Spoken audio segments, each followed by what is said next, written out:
And now on to another crucial meeting. Business and political leaders have gathered in the Swiss Alps for the World Economic Forum's annual summit. The Davos summit is back in person 2 years after the pandemic. And while the bigwigs enjoy the clear blue skies, concerns have been raised regarding dark clouds looming over the world economy.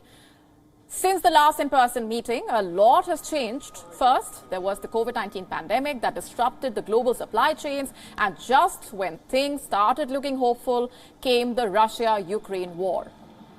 The war in Eastern Europe has led to a spike in fuel prices across the world. It has triggered inflation even in the world's wealthiest economies. And this price rise undermined consumer confidence, shaking the world's financial markets, prompting central banks, including the US Federal Reserve, to raise interest rates.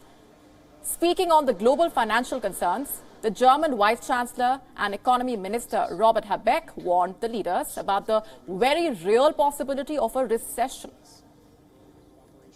We have high inflation in some of the countries in Europe, in the US, and a lot of other countries. We have an energy crisis, you must call it this way. We have food poverty, and we have the climate crisis. And we can't solve the problems if we are only concentrating on only one of the crises. But if none of the problems are solved, I'm really afraid that we are running into a global recession with a tremendous effect, not only about on climate protection and climate action, but of the global stability at all.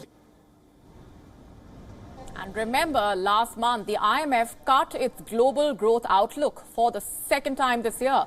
The international agency said that the war in Ukraine and inflation are a clear and present danger for many countries.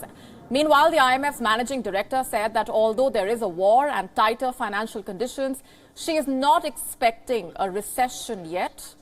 The IMF chief has warned against geo-economic fragmentation, saying that the costs of further disintegration would be enormous across countries, and people at every income level would be hurt.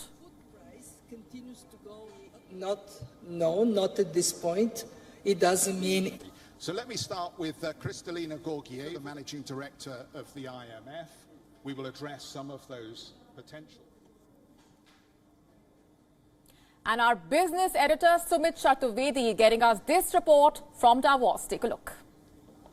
The only way they are saying this can be solved is through coming together of stakeholders, all of the stakeholders, and at WEF in Davos, well, they clearly have enough time to discuss all that. But at the same time, the challenges facing the world economy are multiple. They are not just single.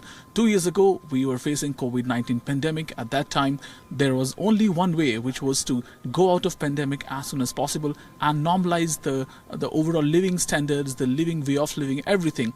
That's happened. But since that has happened, we are looking at multiple challenges, including Russia-Ukraine war, oil and costly oil and inflation, high inflation also, interest rates also going up. So there are multiple challenges. Well, that can also only be solved by coming together of stakeholders. As we spoke to many people here, they're talking to each other how that can best be done. We have central bank governors here and finance minister, trade minister, CEOs. So they all have to come together and solve all of these problems, and that is the only solution. Well, if talking about climate change, that is something the carbon neutrality the world is talking about, and that also has to be done by the people here only. But it's talk going on, just it has to be seen whether they walk the talk or not for the next few months. That is something which is important. Every year coming here and discussing doesn't solve a purpose if they don't walk the talk, and that is something everything has been waiting for.